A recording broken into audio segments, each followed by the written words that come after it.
The Mystery of Grave Digging, Family's Terrifying Encounter. This is a chilling tale about a man named William who recounts a horrifying supernatural experience tied to his grandmother's funeral. The story begins with his grandmother's passing, an event that takes a sinister turn as strange occurrences unfold during the rituals surrounding her death. William's family follows traditional funeral customs, but their efforts to give their grandmother peace are disturbed by eerie and inexplicable events. From odd noises and disturbing visions to the appearance of malevolent spirits, the funeral becomes a terrifying ordeal for William and his family. As the family attempts to complete the burial, they face resistance from an unseen force, causing strange events that defy explanation. When the coffin is finally opened, the sight within shocks everyone. The grandmother's remains, though physically decomposed, seem spiritually bound, and the discovery leads to even more fear and confusion. A spiritual medium is called upon, and through various rituals, the family is forced to confront not only their grandmother's spirit, but also the dark history that haunts them all. The terrifying conclusion leaves William and his family grappling with the eerie sensation that their grandmother's spirit and others like her may not rest in peace. The story ends on an unsettling note, leaving readers to wonder about the true power of the unseen and the fine line between life and death. Part 1. The Funeral Preparation. The day William's grandmother passed away, an eerie stillness settled over the house. The air itself seemed to grow thick and oppressive, as if the very walls of their old family home were breathing with anxiety. Her death had been anticipated for weeks, yet when the moment finally came, a strange unease took hold of everyone. It wasn't grief or sorrow that permeated the house, it was something far darker. William stood in the corner of the dimly lit living room, watching as his mother wept quietly, her hands shaking as she clutched a faded photograph of the old woman.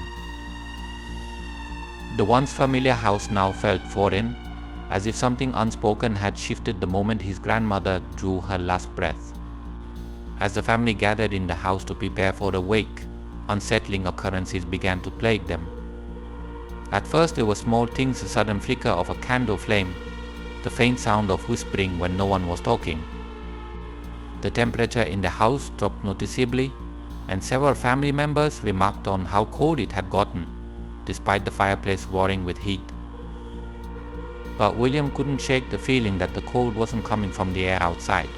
It felt unnatural, creeping up his spine, making his skin crawl. He dismissed it as exhaustion. After all, death, even an expected one, had a way of draining people. Yet, something deep inside gnawed at him, a sense of dread that he couldn't place. Later that evening, William's aunt, who had been closest to the grandmother, began experiencing disturbing dreams. She described seeing her mother standing in the doorway of her old bedroom, staring blankly into the night, with her face twisted in pain. It's probably the grief, she muttered to herself, brushing it off as her mind playing cruel tricks.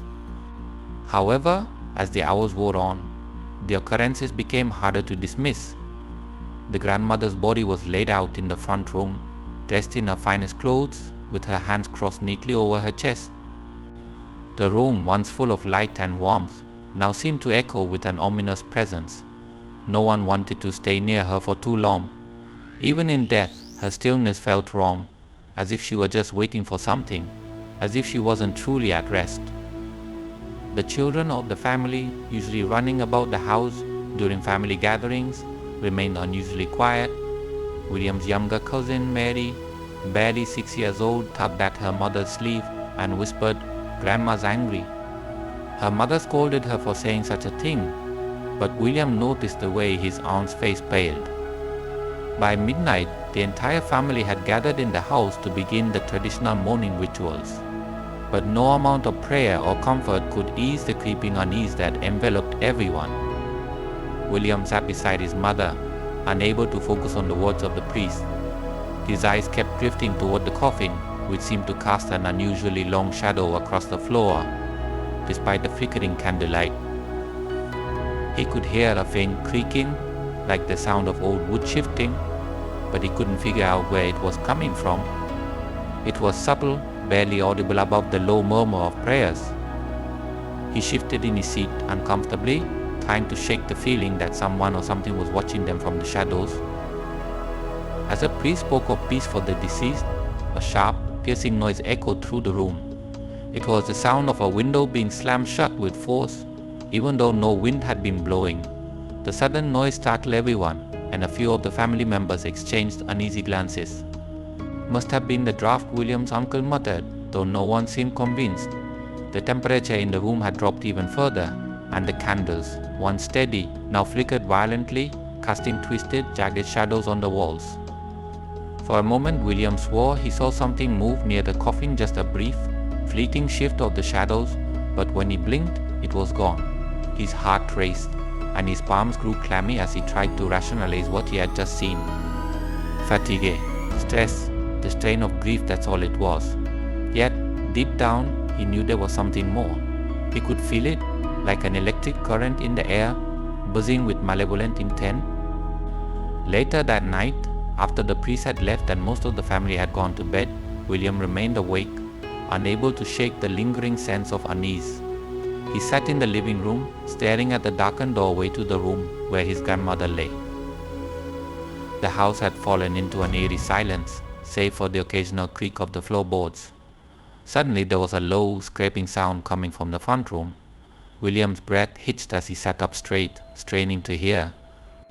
The sound grew louder, a steady, rhythmic scraping, like nails being dragged across wood. It was coming from the coffin. His chest tightened with fear as he rose from the chair, his legs shaky beneath him. He tiptoed toward the room, every instinct screaming at him to turn back, but he couldn't. Something was drawing him in, a morbid curiosity mixed with a terror so profound that it made his skin prickle. As he reached the doorway, the scraping stopped abruptly. The silence that followed was deafening, and William felt the hairs on the back of his neck stand on end. He stepped into the room, his heart pounding so loudly in his ears that it drowned out everything else. The coffin sat in the center of the room, bathed in the soft glow of the flickering candles. The shadows twisted and danced across the walls, and for a moment William thought he saw something move inside the coffin, a brief, subtle shift beneath the lid. "No," he whispered to himself, stepping back. "It's not possible." Just as he turned to leave, a loud bang echoed through the room. The coffin lid shifted, just slightly, but enough for William to see it with his own eyes. His blood ran cold as he stared at the coffin, frozen in place, unable to move or scream. The scraping noise returned, this time louder, more frantic, as if something or someone inside was desperately trying to claw its way out. William stumbled back, his heart hammering in his chest. The candles flickered violently, casting wild, erratic shadows across the room. He could feel the walls closing in, the air growing heavier, suffocating him as the noise grew more intense. He turned and ran, his breath coming in ragged gasps as he bolted up the stairs, desperate to escape the terror that clawed at his sanity. But even as he reached the safety of his room, he could still hear it, the scraping, the banging, the sounds of something trying to escape its wooden prison. That night, no one in the house slept. Part 2. The first night. As the night deepened, an unsettling quiet descended over the house. The kind of quiet that made the air feel heavy, suffocating, as though the world had paused in eerie anticipation. William's uncle, Jonathan, was assigned the grim duty of watching over his late mother's body through the night, a family tradition they had upheld for generations. The old house groaned under the weight of time. Every creak in the floorboards, every shifting shadow cast by the dim candlelight seemed to whisper of things unsaid. Jonathan sat alone in the front room where the coffin was placed, the room filled with the acrid scent of melting candle wax and the cold, metallic tang of impending death. His mind wandered as he stared at his mother's still body, draped in funeral linens, her wrinkled hands folded across her chest. He remembered her in her prime, full of fire and life. But the woman lying in the coffin before him felt like a stranger, as if her spirit had already moved on and left behind an empty shell. Yet, even in death, something about her presence felt wrong. Jonathan couldn't quite place it, but there was a coldness in the air that wasn't from the February chill outside. The hours crept by, and Jonathan found himself lulled into a state of half-sleep. The flickering candlelight cast distorted shadows across the walls, their movements erratic and unpredictable. His eyes fluttered shut, but just as he began to drift off, a faint noise jerked him awake. Krialak. It was a soft, almost imperceptible sound, but in the stillness of the night it cut through the air like a blade. He froze, straining to listen, his breath shallow. The sound came again, this time louder. It was coming from the direction of the coffin. His pulse quickened. Krialak. The sound of wood shifting, of something scraping against the inside of the coffin. Jonathan's heart leapt into his throat, but he told himself it was nothing. Houses like this old, full of memories, had a way of making noises in the night. He convinced himself it was his nerves playing tricks on him. But then, the sound came again, this time unmistakably from the coffin. He slowly rose from his chair, his legs trembling beneath him. He moved cautiously toward the coffin, each step echoing in the oppressive silence. His mouth was dry, and his heart pounded against his ribcage, as if it were trying to escape. When he reached the coffin, he hesitated.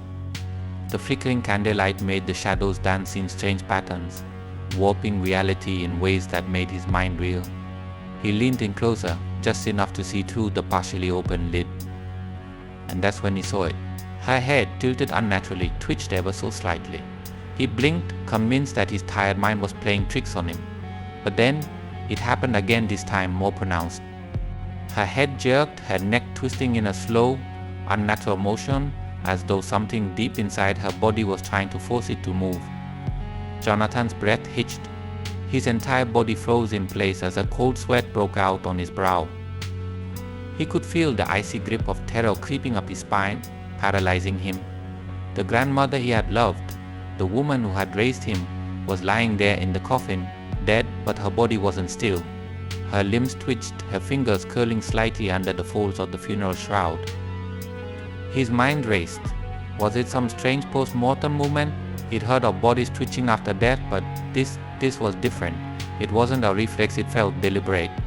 It was as if her body was still trying to cling to life, to hold on to the physical world even as her soul had passed beyond.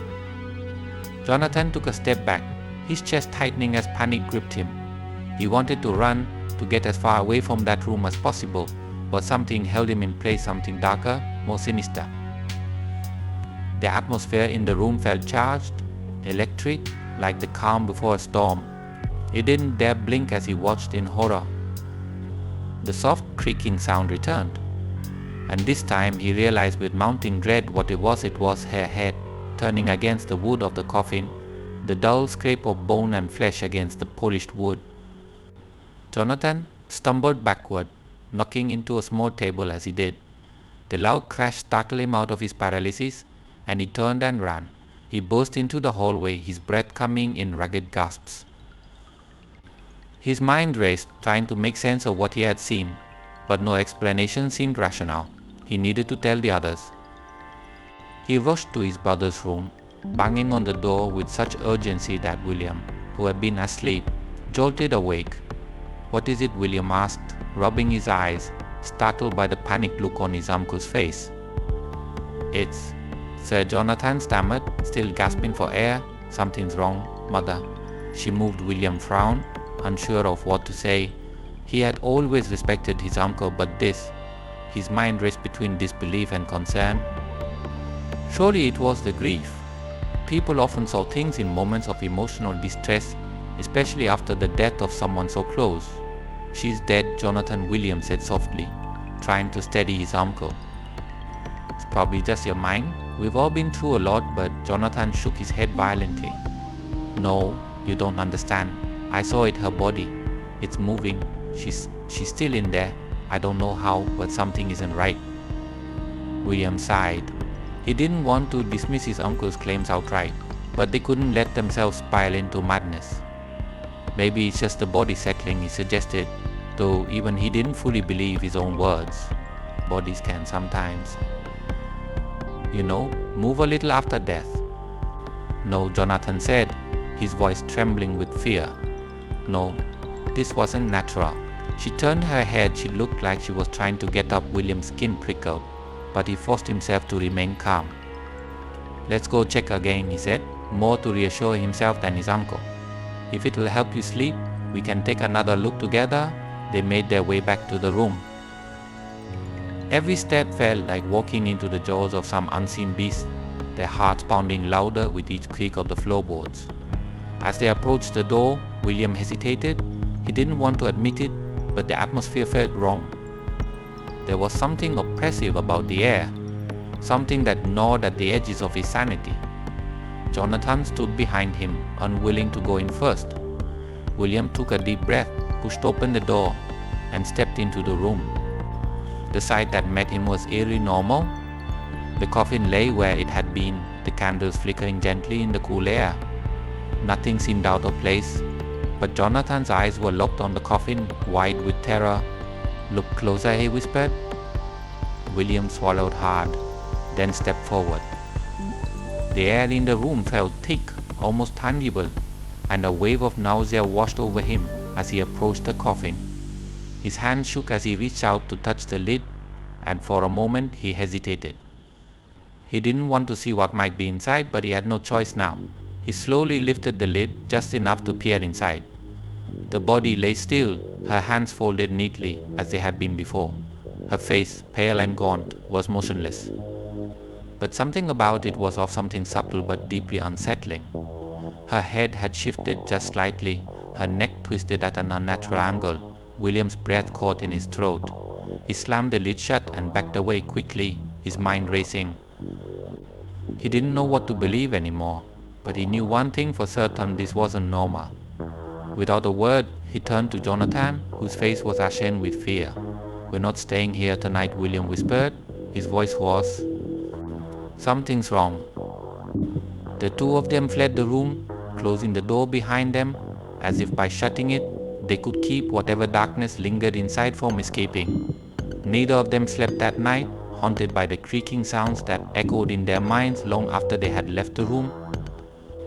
The following morning, when the family gathered for the funeral preparations, Jonathan tried to tell them what had happened, but they dismissed his story as the ramblings of a man overcome with grief. They explained it away with logical terms: muscle spasms, rigor mortis, the body settling into place. But William knew better. He had seen it with his own eyes. And as they prepared to bury their grandmother, a terrible thought gnawed at the back of his mind: what if she wasn't done yet? What if her spirit or something far darker was still trapped inside that coffin, waiting? And what if, in the darkness of the grave, she found a way out? Part 3. The Funeral Procession. The morning of the funeral was an overcast, heavy one. The sky, thick with dark, rolling clouds, mirrored the weight of grief that had settled over William's family. The cold bite of February hung in the air, chilling everyone to the bone. It was a kind of cold that seeped under the skin and sat there, unmoving, as if it had a mind of its own. A cold that whispered of things unseen and dark. The family gathered outside the old family home, where the coffin rested on a simple wooden platform. William stood with his hands shoved deep into his coat pockets, his eyes fixed on the coffin that held his grandmother. The air felt thick with something unspoken, and every breath felt like it took more effort than it should. The priest muttered solemn words, his voice barely a whisper over the howling wind that had picked up. The sound of the wind felt strange, almost like it carried voices. It wasn't just the howl of nature, no, this was different. There were whispers in the wind, faint, unintelligible, but undeniable. William turned his head slightly, his eyes scanning the tree line that lined the cemetery. But there was nothing there, just a rustling of the bare branches in the distance. The pallbearers, William's uncles and older cousins, stood at the ready, their hands gripping the coffin's handles, their faces pale and strained. His mother stood off to the side, her face ghostly white, her eyes fixed on the coffin as if expecting something to happen. She had been tense all morning, her eyes darting nervously toward the house, then back to the coffin. There was a fear in her that William couldn't quite place. It was more than just the sorrow of losing her mother. It was fear pure, raw and primal. As the procession began, the wind picked up again. This time, the whispers were louder, more distinct. It was as though something was speaking, not just to them, but through the very air itself. A few family members exchanged uneasy glances, but no one said a word. They all heard it, but acknowledging it would make it real, and no one wanted to face that. The pallbearers lifted the coffin with a grunt, their shoulders straining under the weight of both the wood and what lay inside. Slowly they began the long, solemn march toward the cemetery. The path was uneven, rocky, and old. William felt a strange sense of foreboding settle over him. As they walked, the whispers in the wind growing louder with each step. And then it happened. As they approached a particularly rocky patch, one of the pallbearers slipped. It was a brief, almost imperceptible misstep, but it was enough. The weight of the coffin shifted, throwing the other pallbearers off balance. In a moment of chaos, the coffin slipped from their grasp. It hit the ground with a loud, sickening crack. The sound echoed through the clearing, reverberating through the air like a gunshot. William's heart leapt into his throat as he stared at the coffin. The lid had split open slightly upon impact, revealing the inside. He could see his grandmother's face through the cracked veil, serene, but wrong.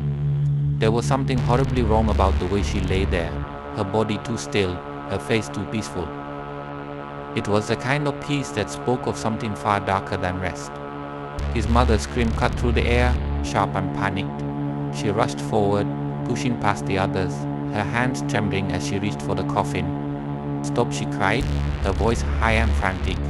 "We have to stop. She's not ready. Her spirit is not ready to go." The pallbearers froze, their faces drained of color as they looked at her, uncertain and afraid. The rest of the family gathered around, murmuring in confusion, unsure of what to do. William's mother knelt beside the coffin, her hands gripping the cracked lid, her knuckles white with fear. "We can't bury her yet," she whispered, her voice trembling. "She's still here. She's still with us." William's chest tightened. His mother's words sent a cold wave of dread through him. He had always thought of his mother as a practical woman, grounded in reality. But now she sounded unhinged, as though she truly believed that their grandmother's spirit was still trapped inside that lifeless body. The whispers in the wind grew louder, swirling around them like a chorus of unseen voices, mocking, taunting. It was as though the very air was alive with the presence of something malevolent, something that didn't belong. William could feel the weight of it pressing down on his shoulders, the air thick with the sensation of being watched. The priest approached cautiously, his face drawn with concern. "It's just a grief, my dear," he said softly, reaching out to touch her shoulder. "Your mother has passed. She is at peace now. We must continue." But William's mother shook her head violently, tears streaming down her face. "No, you don't understand," she cried, her voice breaking. "She's not ready. I can feel her. She's still here. She hasn't left us yet." The priest hesitated, his hand lingering in the air as he looked to the rest of the family. There was an uncomfortable silence. No one wanted to be the one to say it, but they all knew something was wrong. The air was thick with it, with fear, with confusion, with something far darker that none of dared to name. William stepped forward, kneeling beside his mother. He placed a hand on her shoulder, trying to steady her, though his own heart was pounding in his chest. "Mom," he whispered gently, "we have to let her go. We can't do this. She's gone." His mother looked at him, her eyes wide and filled with a desperation that made his stomach twist. "No, William," she whispered, "she's not gone. She's still here. I can feel her, I know it. She's trapped. We can't bury her, not yet." The wind howled around them, and with it came the whispers again, louder this time, as though they were angry. William felt a shiver run down his spine, his skin prickling with the unmistakable sensation of being watched. He glanced over his shoulder, half expecting to see someone or something standing behind him, but there was nothing, just the endless stretch of barren trees, their skeletal branches twisting in the wind. The family stood in a circle, silent and afraid, as the whispers continued to swirl around them. The pallbearers, pale and trembling, glanced at one another, unsure of what to do. The priest, too, seemed at a loss for words, his eyes darting nervously between the coffin and William's mother. And then, as suddenly as it had started, the wind died down. The whispers faded into silence, leaving behind only the sound of the creaking trees and the soft rustle of leaves underfoot. The air was still again, but the tension remained, hanging heavy over them like a shroud. William's mother wiped her tears with the back of her hand, her fingers trembling as she released her grip on the coffin. "Please," she whispered, her voice barely audible. "We can't rush this. We have to be sure." The priest cleared his throat, stepping forward again. "We must continue with the burial," he said softly, though his voice lacked the conviction it had held before. "Her spirit will find peace. This is the way." Reluctantly, the pallbearers bent down to lift the coffin again, their movements slow and uncertain. The crack in the lid had splintered slightly, but they managed to hold it together as they resumed the procession. William's mother stood back, her hands clasped tightly in front of her, her eyes never leaving the coffin. As they approached the gravesite, the whispers returned, faint and almost imperceptible, but still lingering on the wind, as if watching, waiting. William tried to shake the feeling of dread that had settled over him, but it clung to him like a second skin. He could feel it, deep in his bones. Something was wrong. Something was terribly wrong. When they reached the open grave, the pallbearers hesitated again, exchanging nervous glances. No one wanted to be the one to lower the coffin into the ground. The air felt thick and suffocating, as though the earth itself was resisting. The priest began to recite the final prayers, his voice trembling slightly as he spoke. William's mother stood off to the side, her hands clasped tightly, her eyes fixed on the coffin as it was slowly lowered into the grave. She didn't cry this time, she didn't make a sound, she just watched, her face pale and drawn, as though waiting for something no one else could see.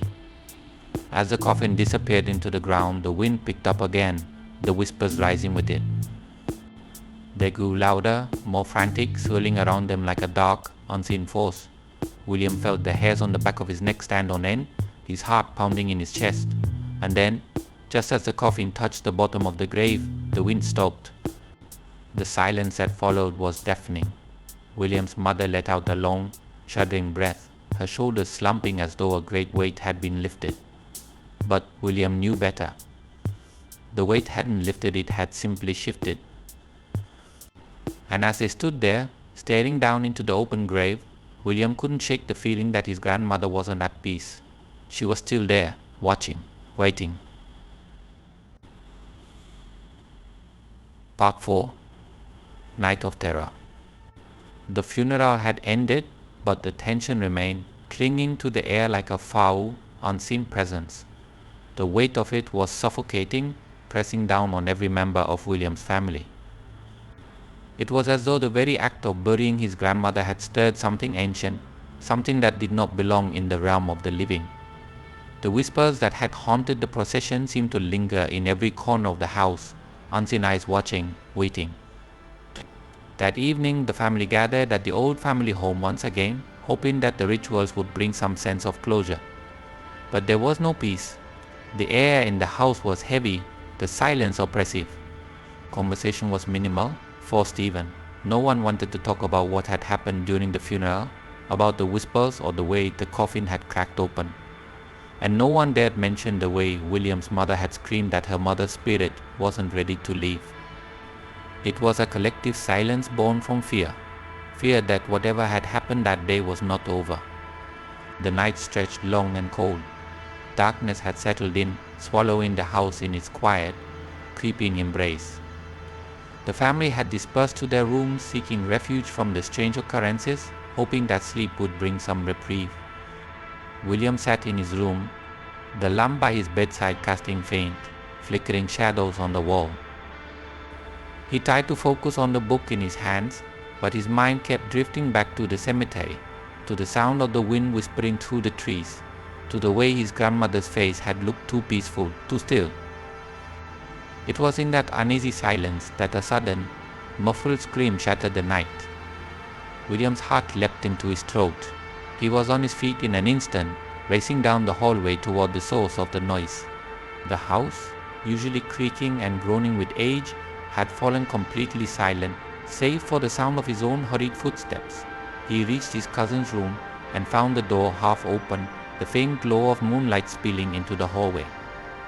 Inside, his cousin James was sitting up in bed, his eyes wide with terror, his skin pale as death. He was shaking violently, his hands clutching the blanket to his chest, as if it were the only thing anchoring him to reality. James William whispered, his voice trembling. He had never seen his cousin like this before, always strong, always steady. Now he looked like a man on the edge of madness. James didn't answer immediately. His eyes were locked on the foot of the bed, as if seeing something that wasn't there or something that had just left. She was here, James finally whispered, his voice barely audible. She was right there. William's stomach twisted. He knew exactly who James meant, but he had to ask, "Who, James? Who was here?" James swallowed hard, his throat dry. "Grandmother," he croaked, his voice hoarse and broken. She was standing at the foot of my bed, staring at me. William's skin crawled, his mind racing. The house was cold, but it wasn't just the temperature. It was the way the air felt thick, heavy with something unseen but deeply felt. Fear twisted inside him, clawing at his insides, but he tried to push it down. "It was just a dream," William said, though the words felt hollow. "We're exhausted. It's been a long day." "No," James insisted, his voice rising with panic. "It wasn't a dream. She was here. She was watching me." Her eyes, he broke off, choking on his words. Her eyes weren't right. William stared at him, his pulse quickening. He didn't want to believe it, couldn't believe it, but the fear in James's eyes was undeniable. Something had happened. Her eyes.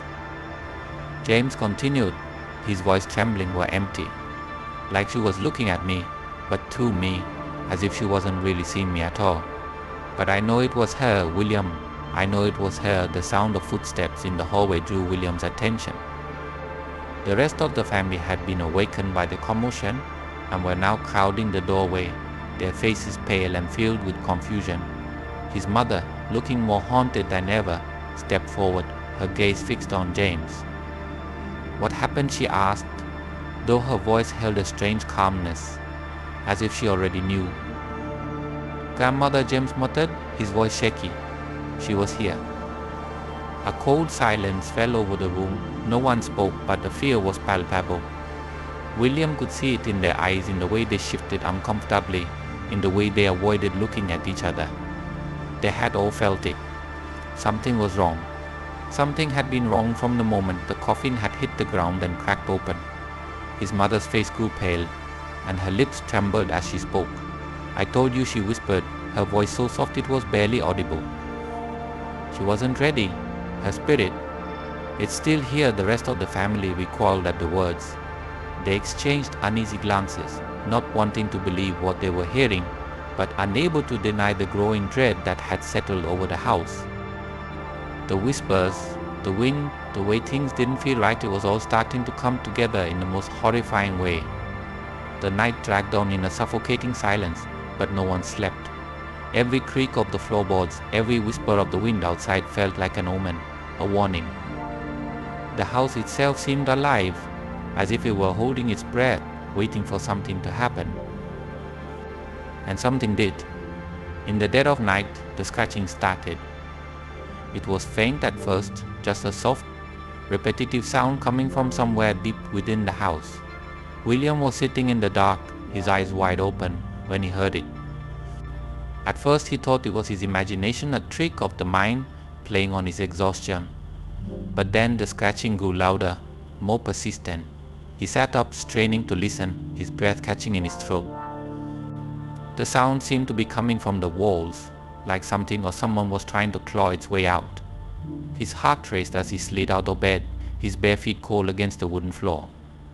He wasn't sure what he was doing or why he felt compelled to follow the sound, but he knew he couldn't stay in his room. The house was deathly quiet, save for the scratching. He crept down the hallway, each step slow and deliberate, the fear growing stronger with each passing second. The sound led him to the old storage room at the end of the hall, a room no one ever entered anymore. It was where they had stored all of his grandmother's old belongings after she had died. Her things, her clothes, her memories, all locked away in the dark, forgotten. The door creaked as he opened it, the sound splitting the silence like a blade. The air inside the room was thick with dust, and the scent of mildew hung heavy in the air. And there, in the middle of the room, was the source of the scratching. A rocking chair, one that had belonged to his grandmother, sat in the center of the room, moving ever so slightly back and forth. The creak of the wood, the soft rasp of the chair's legs against the floor, it was unmistakable, but no one was sitting in it. William's heart pounded in his chest as he stood frozen in the doorway, his mind racing. He wanted to turn and run, to get as far away from that room as possible, but he couldn't move. He was rooted to this spot, his legs trembling beneath him. The scratching grew louder, more frantic. It was coming from beneath the floorboards now, as if something was trapped underneath, desperate to be let out. His breath came in ragged gasps as he stepped into the room, the floor creaking beneath him. The rocking chair stilled, but the scratching continued.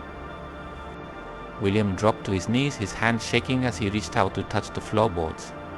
His fingers brushed against the old rotting wood, and for a moment he hesitated. He knew that whatever was making that sound wasn't something he wanted to see. But he couldn't stop himself. He had to know. With trembling hands he pried one of the loose boards free. The wood splintered easily, revealing a dark, narrow space beneath the floor. And then he saw it. Eyes. Empty, lifeless eyes staring up at him from the darkness. His scream tore through the night, echoing down the halls like a cry from the abyss. He scrambled back, his heart hammering in his chest as the scratching intensified. The sound of nails dragging across wood filled the room, deafening him, overwhelming him. The eyes, his grandmother's eyes, stared up at him from the dark, unblinking, accusing. She hadn't left. She was still there, watching, waiting. The house erupted into chaos as the rest of the family rushed toward the sound of his screams. But when they arrived, the room was empty. The rocking chair was still and the floorboards were intact, as if nothing had ever happened. But William knew. He knew what he had seen. And so did the house. The terror had only just begun. Part 5. The medium's arrival. The events of the past nights had left William's family shaken to their core. The house had become an oppressive tome, heavy with the weight of something unseen and malevolent. The whispers, the creaking sounds, the sudden drops in temperature each day seemed to bring new horrors. No one slept. The family was consumed by fear, and with each passing moment, the once comforting home became a prison of terror. William's mother, pale and exhausted, had finally succumbed to the growing dread. "She isn't at peace," she whispered one evening, her voice barely audible above the crackling fire. Her hands trembled as she clutched a rosary, her eyes hollow and distant.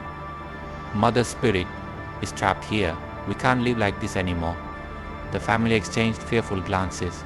No one dared disagree. They had all felt it, the cold touch of something unseen, the prickle of invisible eyes watching them, waiting for the next moment to strike. James, William's cousin, had grown silent after his breakdown, his once bright eyes now shadowed by fear. He spent his nights locked in his room, refusing to speak of what he had seen. It was William's mother who finally made the decision. "We need help," she said, her voice trembling but firm. "We can't do this alone. I'm going to call someone who can reach her, someone who can help her find peace." The medium arrived the following evening. Her name was Marianne, a local woman known for her connection to the spirit world. She had been called upon many times to assist families like William's, families haunted by the restless dead. Though skeptical of such things, William had no choice but to hope that she could offer them some sort of salvation from the terror that had gripped their home. Marianne was an older woman, her hair a cascade of grey that framed her sharp, pale face. She moved with a quiet grace, her eyes heavy with knowledge and experience. As soon as she entered the house, William noticed the way her lips tightened. how her eyes scanned the walls as though she could see what lay beyond them. She didn't need to be told anything. She felt it too. This house, she whispered, almost to herself, is not a house of peace anymore. There is something here, something dark. I can feel it. William's mother nodded, her face stricken with fear. It's my mother, she said, her voice cracking. She isn't at rest. We buried her, but her spirit is still here. She won't leave us alone. Marianne turned toward her, her sharp eyes softening with understanding. Restless spirits don't always know their trap, she explained. Sometimes they cling to the world of the living, unable to cross over. But there's more to it than that, isn't there? She looked at each family member in turn, her gaze lingering on James, who sat in the corner of the room, his hands shaking. There's something else, Marianne continued. I sense more than just a lost spirit here. There's something darker, something that doesn't belong. William felt his stomach drop. He had sensed it too, though he hadn't dared speak of it. The presence that lingered in the house wasn't just his grandmother's. It was something far older, far more malevolent. Marianne began her preparations immediately. She moved through the house with quiet purpose, placing candles in each corner of the room where the family had gathered. The air seemed to thicken with each flickering flame, the soft glow casting long, wavering shadows on the walls. Incense filled the room, its pungent smoke curling upward in lazy spirals, mingling with the growing tension. The medium stood at the center of the room, her hands clasped before her, eyes closed. She muttered softly under her breath, words that none of the family could understand. Her voice was low and rhythmic, like a chant carried on the wind, its melody weaving through the air, wrapping itself around the room like a web. The atmosphere began to shift. The warmth of the candles did nothing to chase away the creeping cold that seeped into the room. It was the kind of cold that crawled into your bones, that made your breath hitch in your throat and your skin prickle with fear. The family sat in a circle, hands clasped tightly, their eyes wide with apprehension as Marianne began the ritual in earnest. The low hum of her voice grew louder, more insistent, as though she was calling to something that lived just beyond the edge of the visible world. William could feel it. The air was different now. The room seemed darker, as if the shadows were closing in, thickening with each breath. His heart raced in his chest, the pulse pounding in his ears. He glanced around at his family, each of them pale and trembling, their faces a reflection of his own fear. Suddenly, Marianne's voice stopped. The silence that followed was suffocating, heavy with anticipation. William's breath caught in his throat as he stared at the medium, who stood deathly still, her eyes wide open, staring into the distance as if she had seen something none of them could. She's here, Marianne whispered, her voice barely audible. Your grandmother. She's with us. A collective shiver ran through the room. William's mother let out a soft gasp, her hands clutching the rosary tighter, her knuckles white. But Marianne's expression changed. Her eyes darkened, her face tensing as if she had touched something far more dangerous than she had anticipated. There's something else, she said, her voice low and strained. Something. Not her. Something darker. William's chest tightened, fear clawing at him. He knew it. He had felt it in the air for days now, something far worse than the restless spirit of his grandmother. It was the presence that had been watching them, that had turned the house into a living nightmare. Marianne's hands began to tremble. The candles flickered violently, the flames dancing erratically as the temperature in the room plummeted. The shadows on the walls twisted and contorted, shifting in unnatural ways, as though they had a life of their own. I can feel it, Marianne continued, her voice trembling. It's here. It's been here all along, hiding in the dark, feeding on the fear, growing stronger. The air grew heavier, oppressive. William could barely breathe, the weight of the unseen presence pressing down on him, suffocating him. His vision blurred, the room spinning as a low, guttural sound filled the space, a sound that wasn't coming from any of them. A deep, resonant growl, like the sound of something ancient stirring from its slumber. William's mother let out a sob, her eyes wide with terror as the room seemed to close in around them. The walls creaked, the floorboards groaning under the weight of something that wasn't there, something unseen but palpable. It was as though the house itself was alive, trembling under the force of whatever had been awakened. Marianne's chanting grew frantic, her words a blur of sound as she fought to maintain control of the ritual. Her face was tight with concentration, but there was fear in her eyes, fear that she couldn't hide. "I need you to stay calm," she instructed, her voice shaking. "Whatever it is, it feeds on fear. Don't give it more power," but it was too late. The fear in the room was tangible, thick like a physical presence. William's hand shook as he tried to steady his breathing, but the air felt too thin, too cold. His skin prickled with the sensation of something watching him, something close, so close that he could almost feel it breathing down his neck. The candles flickered again, their flames sputtering as the growl grew louder, vibrating through the floor, through their very bones. The shadows on the wall stretched, reaching out with dark, clawed fingers, creeping closer to the circle where the family sat huddled together in terror. And then, in the midst of the chaos, Marianne screamed. It was a sound unlike anything William had ever heard, raw, primal, filled with terror. Her body jerked violently, her hands flying to her throat as if something unseen was choking the life out of her. Her eyes bulged, her face contorting in agony as she gasped for breath, her feet lifting off the ground as though pulled by some invisible force. William's mother screamed, rushing forward to help, but the force holding Marianne was too powerful. The medium's body hung in the air, her limbs twisted unnaturally as her eyes rolled back in her head. The guttural growl filled the room, louder now, more intense, vibrating through their very souls. William felt helpless, frozen in place as he watched the horrific scene unfold before him. He could feel the presence now strong, malevolent, ancient. It wasn't just his grandmother's spirit that was trapped here. Something else had come with her, something far darker, something that didn't belong, and whatever it was angry. The candles blew out all at once, plunging the room into complete darkness. The growl ceased, replaced by an eerie, deafening silence. For a moment, William thought it was over, thought that whatever had been there had finally left. But then the floorboards beneath them began to shake. The house trembled as though something was crawling beneath the floor, shifting, moving, searching. The air grew colder still, frost creeping up the windows as the darkness in the room thickened, pressing in on them from all sides. And then, just as suddenly as it had begun, it stopped. The room was silent again, the only sound the ragged breaths of the family as they stared at Marianne, who had collapsed in a heap on the floor. She was gasping for air, her face pale and drenched in sweat, her body trembling violently. "It's not over," she whispered, her voice weak and trembling. Still here, and they all knew it.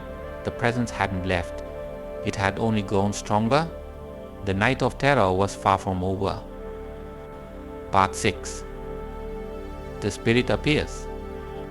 The air in the room had thickened to the point where it felt nearly impossible to breathe. It was as if the walls themselves were closing in, suffocating William and his family in a grip of cold, relentless terror.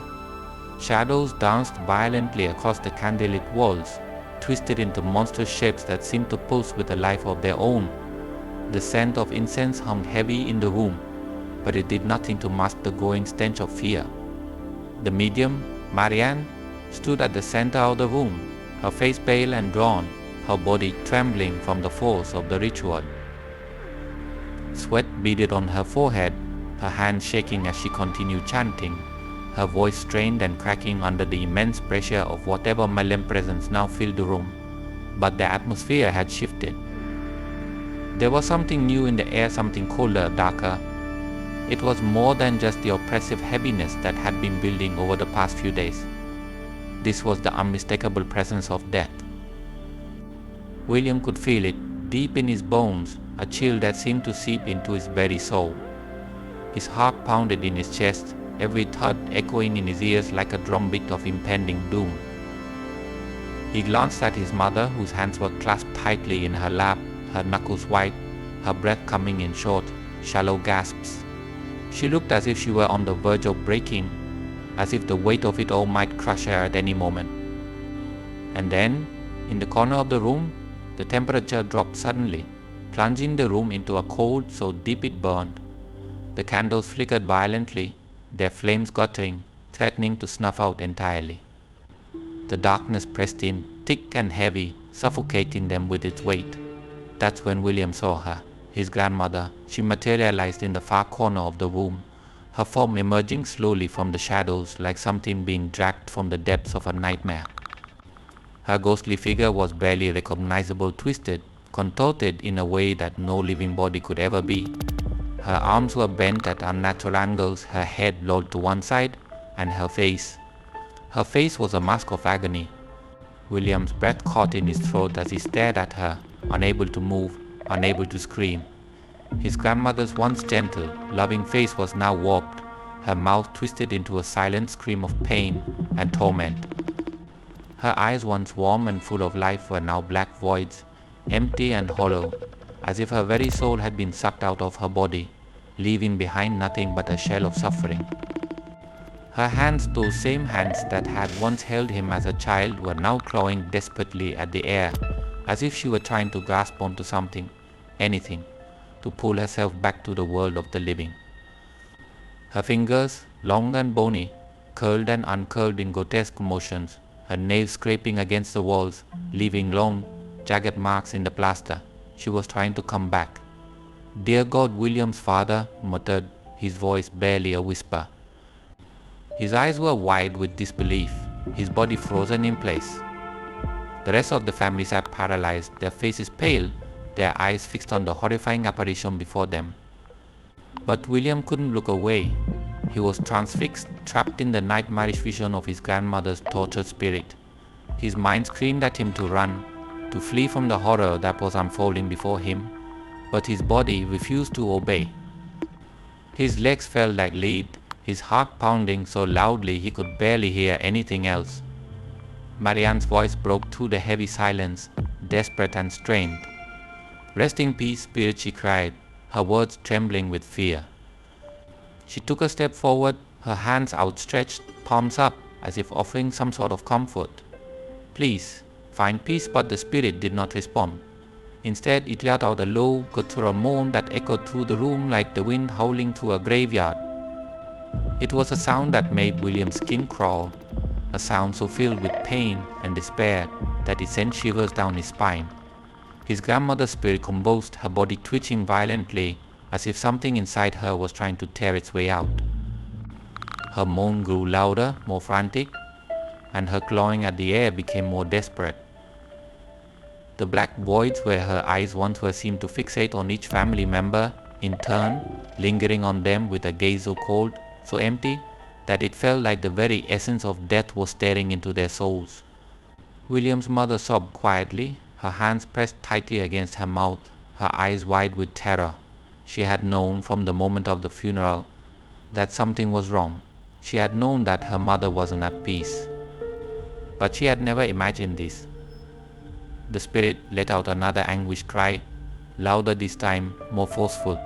Her body jerked and twisted violently, her hands raking through the air as if trying to tear through the fabric of reality itself. The room trembled under the force of her anguish, the candles flickering wildly as the air grew even colder, the shadows lengthening, creeping toward the family as if they too were part of the nightmare. Marianne stepped forward again, her voice rising in desperation. "You must let go," she shouted, her voice breaking. "You must leave this world behind. You are not meant to be here." But the spirit didn't listen.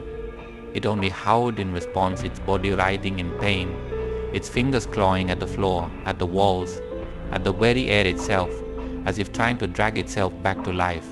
William could see the madness in its movements, the desperation, the pure, unrelenting torment that had consumed what was once his grandmother. Suddenly the spirit's head snapped up, her black, hollow eyes locking onto William. His blood ran cold. For a brief, horrifying moment, William felt something pass between them, a connection, a recognition. He saw a flicker of something deep within those voids where her eyes had once been. Not warmth, not love, but something darker, something that chilled him to the core. And then she moved. With a speed that defied logic, the spirit lunged toward him, her twisted hands outstretched, her bony fingers grasping for him. William stumbled back, his heart pounding, his breath coming in ragged gasps. But he couldn't move fast enough.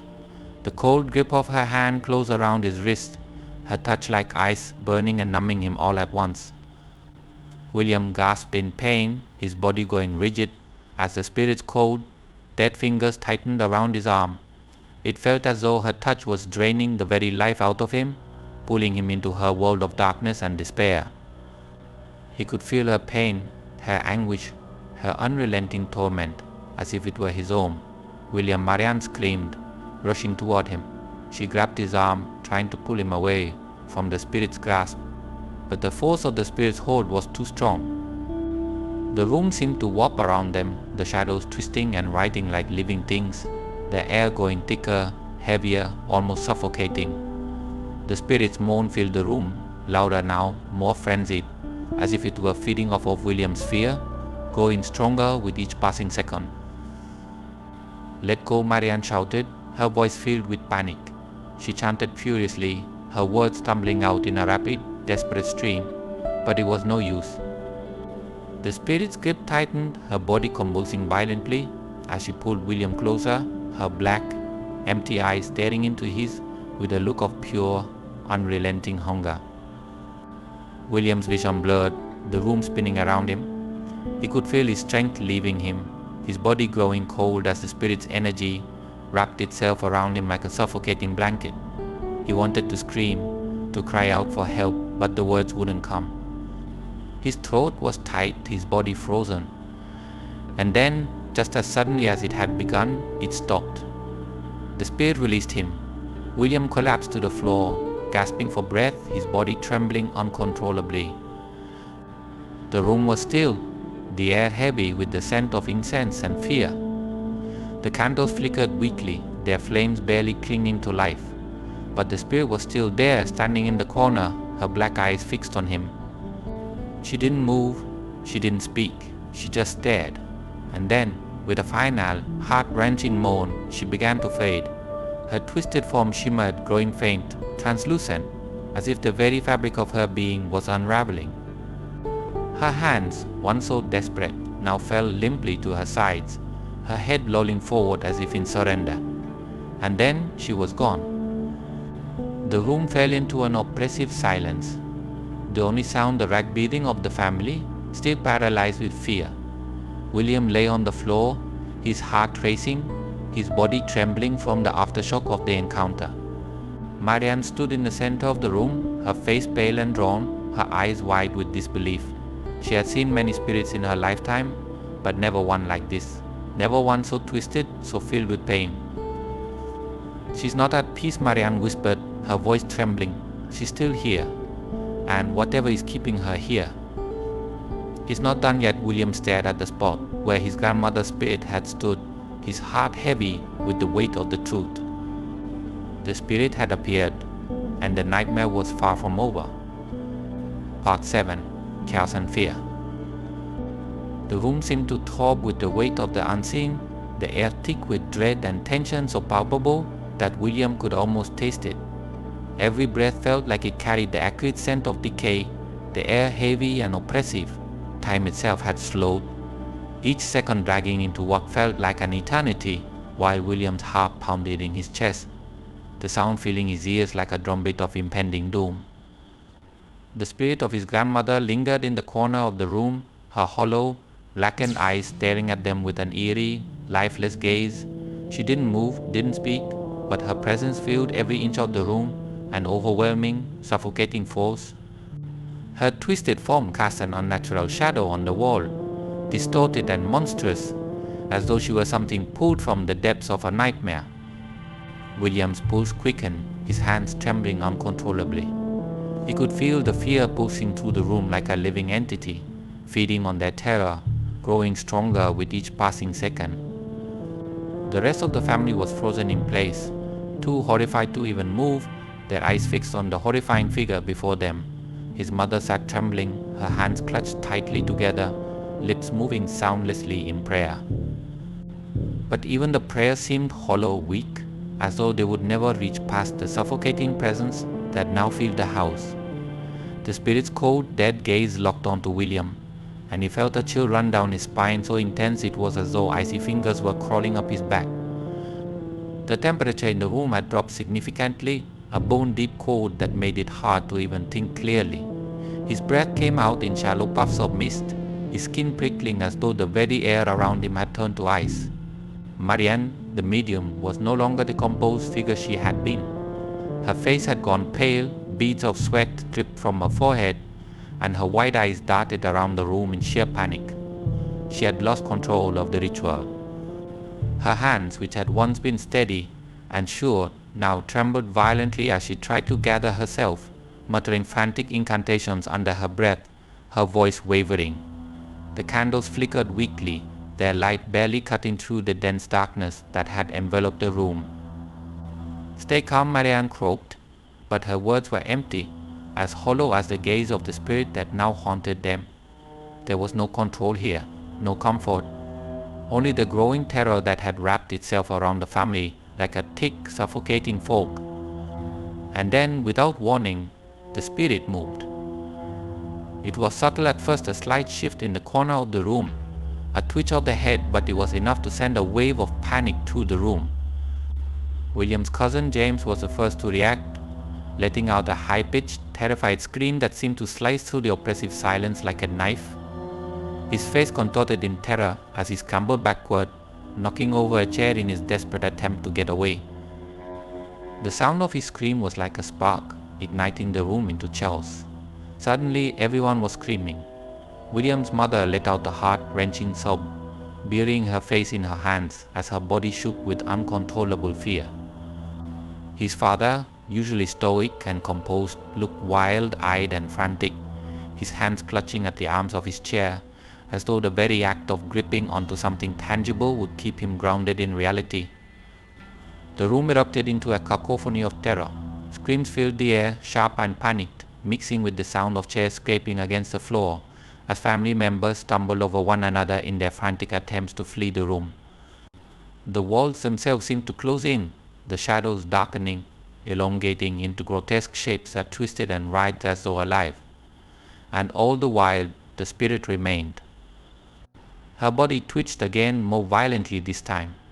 Her arms jerked in strange, unnatural angles, her fingers clawing at the air, as though trying to grasp onto something that wasn't there.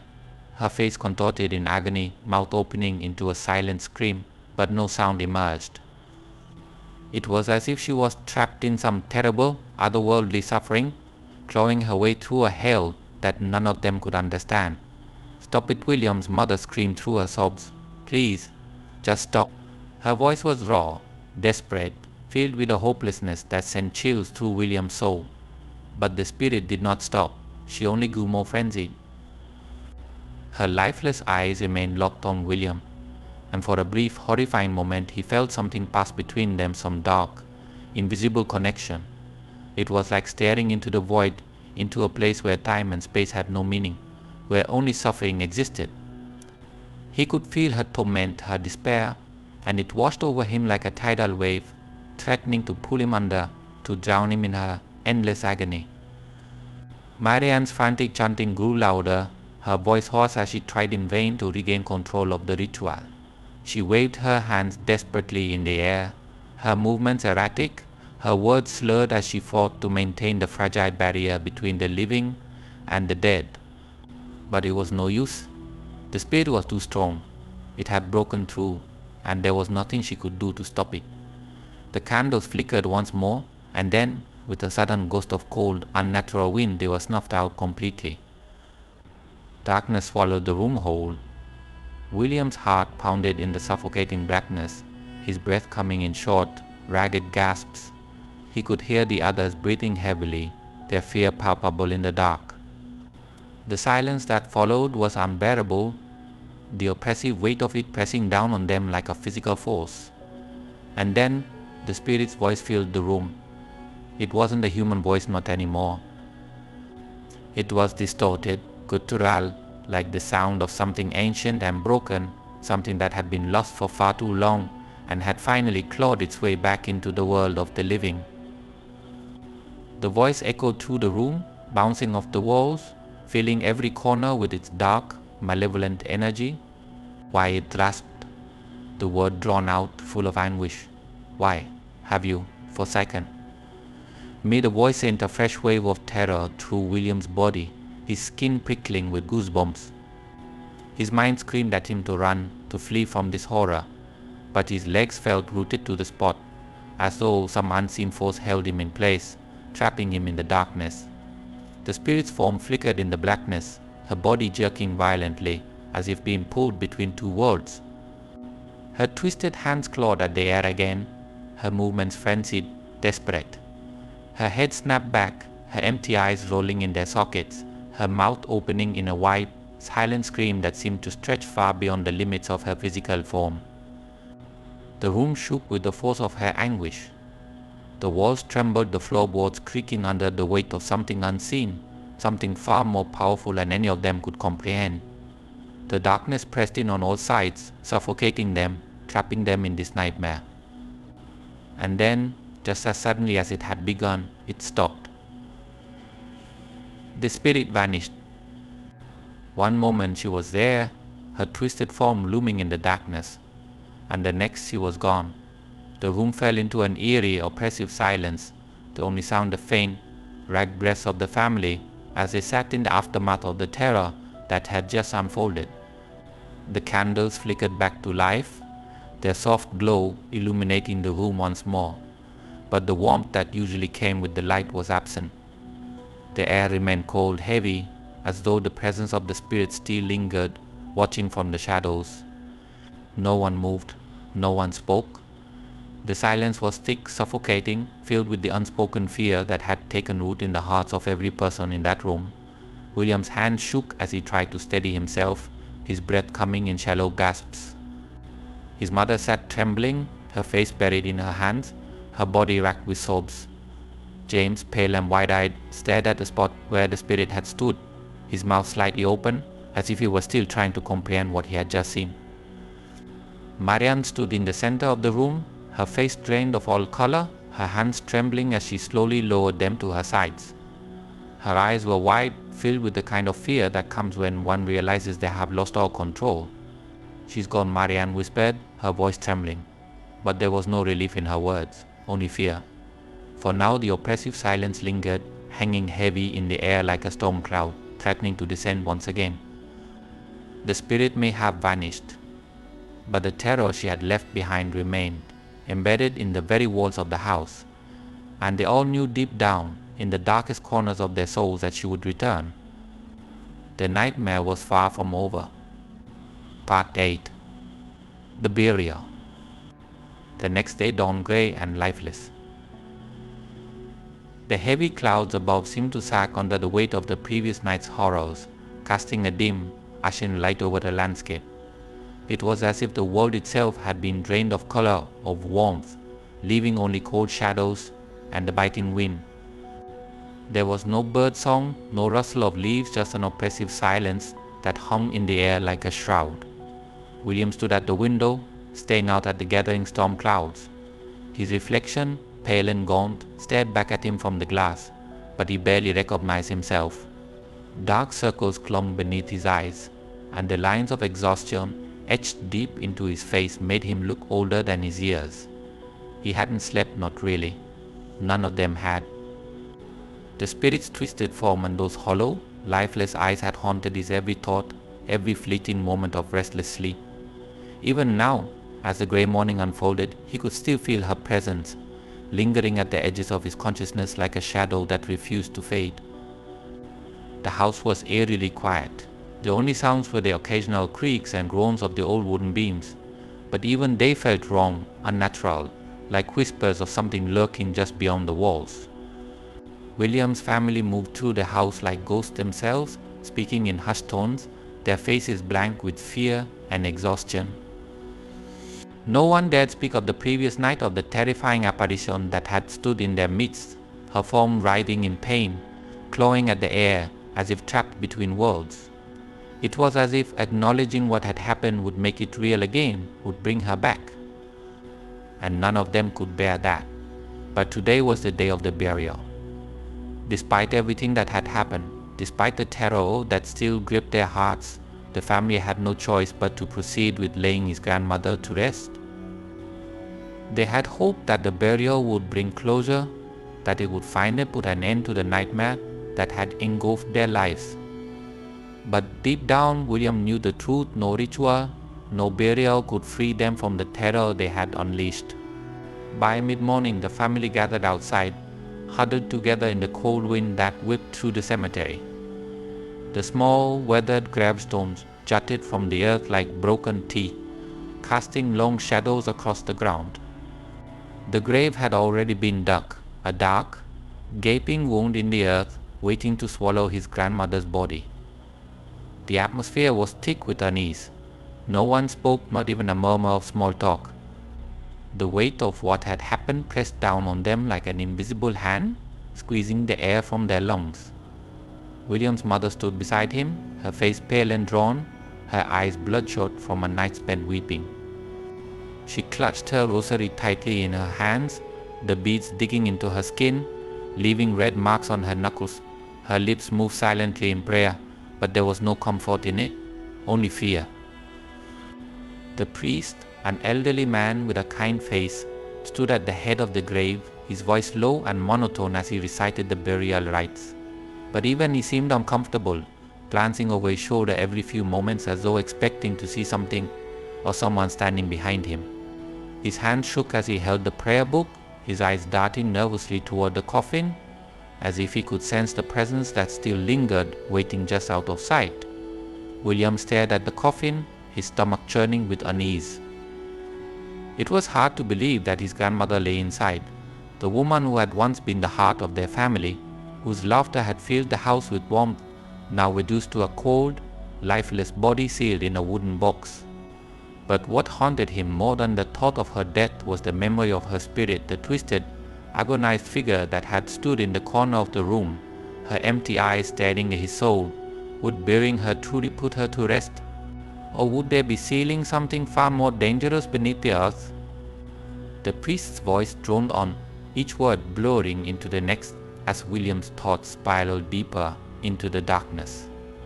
His eyes kept drifting back to the grave, to the cold, damp earth that would soon cover the coffin. There was something unnerving about it, something wrong. It felt more like a prison than a final resting place, a place where secrets and suffering were buried, not laid to rest. As the priest finished the final blessing, two of the pallbearer's family friends stepped forward to lower the coffin into the ground. The creak of the rope and the soft thud of the wood hitting the earth echoed through the cemetery, a final, chilling reminder that death had taken hold. But even as the coffin disappeared into the grave, the weight in the air remained. The cold, oppressive presence that had haunted them for days did not lift. In fact, it seemed to grow heavier, more suffocating, as if the spirit that had terrorized them was not appeased by the burial. William's skin prickled, the hairs on the back of his neck standing on end, as he cast a glance around the cemetery. The wind had picked up, swirling around them in sharp, biting gusts. It carried with it the faintest sound, a whisper, barely audible, like the distant moan of someone trapped far below the earth. William's breath hitched in his throat, his heart pounding in his chest as he strained to listen. He tried to shake the feeling, tried to tell himself it was just the wind playing tricks on his mind. But the sound grew louder, more distinct. A soft, desperate whisper. Why William's blood ran cold. He turned, his eyes wide with terror, scanning the faces of his family members. None of them had heard it. They stood silently, their heads bowed, too consumed by their own grief and fear to notice. But William had heard it, the whisper. The same voice he had heard the night before, the same voice that had filled the room with its broken, distorted sound. Why the whisper came again, louder this time, as if the very ground beneath his feet was groaning under the weight of something unspeakable. His hands clenched into fists, his nails digging into his palms as he tried to steady himself. He couldn't lose control now, not here, not in front of his family. But the fear was overwhelming, crushing him under its relentless force. He glanced at his mother, hoping to find some comfort in her presence. But her face was pale and distant, her eyes fixed on the ground, lost in her own world of grief. She hadn't heard the voice either. William took a deep breath, trying to push the fear away. It was just his mind playing tricks on him, he told himself. The stress of the past few days, the lack of sleep, it was all catching up to him. The spirit was gone. The burial was meant to bring closure. But as the first shovelful of earth hit the coffin, William couldn't shake the feeling that something was terribly, horribly wrong. The whispering continued, faint but insistent, like the wind itself was trying to speak to him. He could hear it, feel it in the pit of his stomach, a voice calling out from the darkness, from the cold, unyielding ground. Why William's heart raced. He stumbled backward, his breath coming in short, ragged gasps. His hands trembled as he clutched at his chest, his mind spinning with fear and confusion. He wanted to scream, to tell them to stop the burial, but the words wouldn't come. The priest finished his prayer, his voice soft and reverent, but William could barely hear him over the pounding in his ears. The coffin was nearly covered now, the earth swallowing it whole, but the voice wouldn't stop. Why have you forsaken me? The voice was loud now, clear as day, and William's blood turned to ice. He stared down at the grave, his breath catching in his throat. It wasn't just in his mind. It wasn't just the wind. The voice was real, and it was coming from the grave. Panic surged through William's body, a cold, primal fear that seized him by the throat and refused to let go. He stepped forward, his mouth open in a silent scream, but before he could say anything, the whispering stopped. The cemetery fell into an eerie silence. The wind died down, the air still and heavy. The grave was filled, the coffin sailed beneath the earth, and yet the oppressive presence remained. The burial was over, but the nightmare had only just begun. The family slowly began to disperse, their movements slow and mechanical, as if they were sleepwalking through the motions of grief. No one spoke, no one dared to look at the grave for more than a fleeting moment, as though afraid that meeting its gaze would bring the spirit back. William's legs felt like lead as he followed his family back to the car. His mind was racing, his thoughts a chaotic jumble of fear and disbelief. He couldn't tell them. They wouldn't believe him. How could he explain what he had heard, what he had felt? But as they drove away from the cemetery, leaving the grave behind, William couldn't shake the feeling that his grandmother's spirit wasn't buried at all. It was still with them, and it would never rest. Part 9. Lingering Presence. Years had passed since the funeral, but for William, the memory of that nightmarish week lingered like a shadow that refused to fade. Time had moved forward, as it always does, dulling the sharpness of grief and terror for the rest of his family, but not for him. For William, every day since the burial was a constant reminder that the dead did not always stay where they belonged. His grandmother's presence, that cold and oppressive force, remained tethered to him like an invisible chain, pulling him back to the horrors of those long, sleepless nights. He had tried to move on, tried to convince himself that the terrifying events of that week were nothing more than stress and exhaustion playing tricks on his mind. He had tried to rationalize it, telling himself that his grandmother's spirit, twisted and tormented, had finally found peace in the earth, but deep down he knew the truth. She had never left. Even now, as he sat alone in his quiet apartment, far from the house where it had all happened, William could feel it, that cold, creeping sensation that sent shivers down his spine, that prickle at the back of his neck, as if unseen eyes were always watching him. It was subtle, just a whisper at the edges of his consciousness, but it was there, always there. It had started almost immediately after the burial.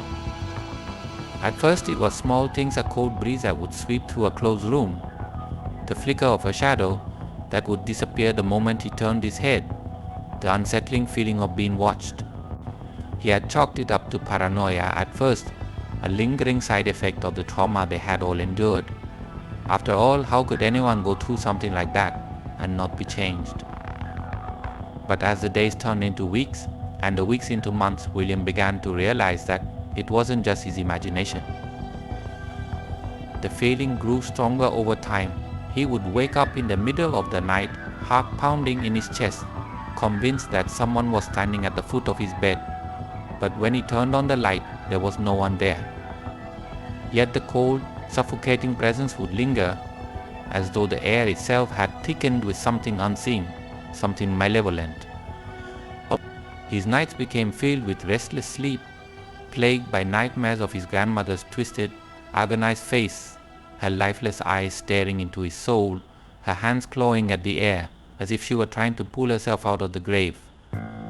He hadn't told anyone. How could he? His family had done their best to move on. They had all been scarred by the events surrounding the funeral, but they had managed to find some semblance of normalcy in the aftermath.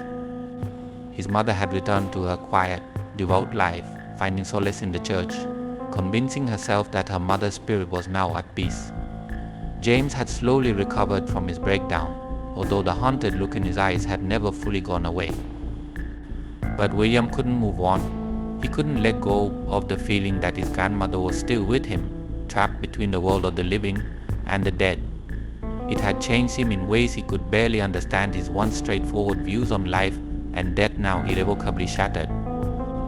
The line between the two had blurred, and William now found himself living in a constant state of unease, always waiting for the otherworldly to slip through the cracks of reality. There were moments, fleeting, terrifying moments, when William could swear he saw her. A glimpse in the corner of his eye, a shadow in the hallway that disappeared the moment he turned to look. It always happened in the dark, in those quiet, still moments when the rest of the world was asleep, and the veil between worlds felt thinner. He would be sitting in his living room, reading or watching television, and suddenly the temperature in the room would drop. The hairs on his arms would stand on end, and a shiver would run down his spine. And then, from the corner of his eye, he would see her, his grandmother, standing in the corner, her twisted, ghostly form just as it had been the night she had appeared during the ritual. Her black, hollow eyes stared at him, filled with that same unrelenting agony, her hands reaching out as if begging for help, as if she was still trapped in that liminal space, unable to move on. And then, as quickly as she appeared, she would be gone, leaving William alone in the cold, empty silence of his apartment. It wasn't just his home where she haunted him. Wherever William went, he felt her presence. At work, in crowded streets, even in the bright light of day, there was always a part of him that could sense her. She was everywhere and nowhere, a constant, unseen companion that he couldn't escape.